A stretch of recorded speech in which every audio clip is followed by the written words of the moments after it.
سینے میں لیے ہوئے مدینے کی طرف چل پڑے۔ وہاں مصعب ابن عمیر پہلے سے ہی مدرسہ کھولے بیٹھے ہوئے تھے، پھر جا کر یہ مدرسہ قائم ہو گیا۔ آج ان کو اصحاب صفہ کے نام سے یاد کیا جاتا ہے۔ وہاں پڑھانے والے محمد رسول اللہ تھے۔ جبرائیل روز نئے نئے سبق لایا کرتے تھے اور سبق پوچھا بھی کرتے تھے اور شاگردوں کو پڑھانے کا طریقہ بھی بتایا کرتے تھے۔ یہ مدرسہ قائم ہوا، دنیا کے سارے لوگ پریشان، مدینہ کے منافق پریشان ہو گئے کہ ادھر مکہ والوں کی جان چھٹی تو یہ مصیبت مدینہ والوں پر آ پڑی، آخر یہ مدرسہ کرے گا کیا؟ مدرسہ نے بتایا ہم سب کچھ کرنا جانتے ہیں۔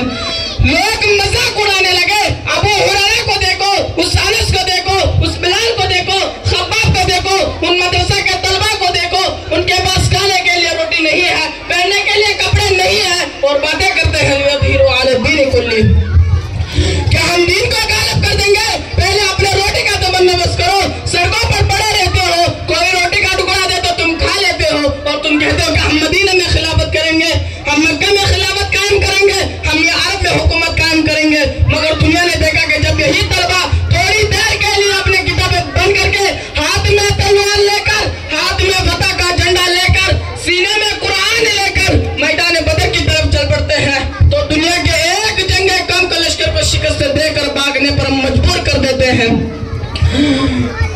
اور دنیا کے اور اسی مدرسہ کے تربیت یافتہ اور ٹریننگ یافتہ طلبہ اپنے آباء وطن جہاں سے ہجرت کر کے آئے تھے اسی طرح خلافت کا جھنڈا لے کر نکلتے ہیں، یعنی دشمن اسلام کو سر جھکانے پر مجبور کر دیتے ہیں۔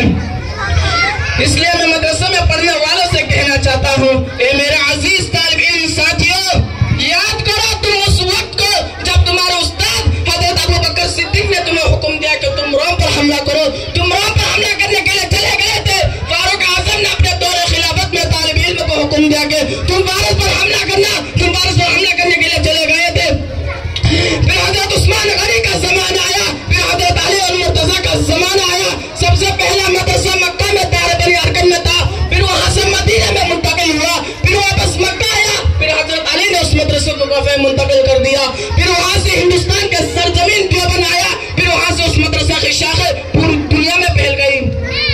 صدر وقار، آج لوگ مجھ سے سوال پوچھتے ہیں کہ ان مدرسوں میں کیا پڑھائی جاتی ہے؟ میں ان سے کہنا چاہتا ہوں کہ ہمارے اساتذہ ان چاروں دیواروں میں ہمیں صدیق اکبر کا صداقت کا درس دیتے ہیں، فاروق اعظم کی عدالت کا درس دیتے ہیں، عثمان غنی کا سخاوت کا درس دیتے ہیں، علی المرتضیٰ کا شجاعت کا درس دیتے ہیں۔ ان مدرسوں میں امام ابو حنیفہ جیسے فقہ پیدا ہوتے ہیں، عبداللہ ابن مبارک جیسے محدث فقہ پیدا ہوتے ہیں، امام مالک بن انس جیسے محدث فقہ پیدا ہوتے ہیں۔ یہاں ایک اللہ کی عبادت کرنے کی ترغیب دی جاتی ہے، یہاں رسول سے محبت کرنے کا طریقہ سکھایا جاتا ہے، یہاں بچوں کو دنیا کے گندگی سے بچا کر انسانیت کا درس دیا جاتا ہے، یہاں عزت کی زندگی جینے کا سلیقہ سکھایا جاتا ہے، یہاں قرآن و حدیث کے روشنی میں بچوں کا اخلاق کو سنوارا جاتا ہے، یہاں بچوں کو صحیح معنی انسانیت کی زندگی گزارنے کا طریقہ سکھایا جاتا ہے، یہاں ظالم کے خلاف بولنے اور مظلوم کی مدد کرنے کا درس دیا جاتا ہے۔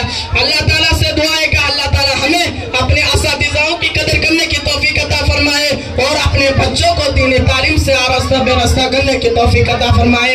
وما علینا الا البلاغ۔ السلام علیکم ورحمۃ اللہ وبرکاتہ۔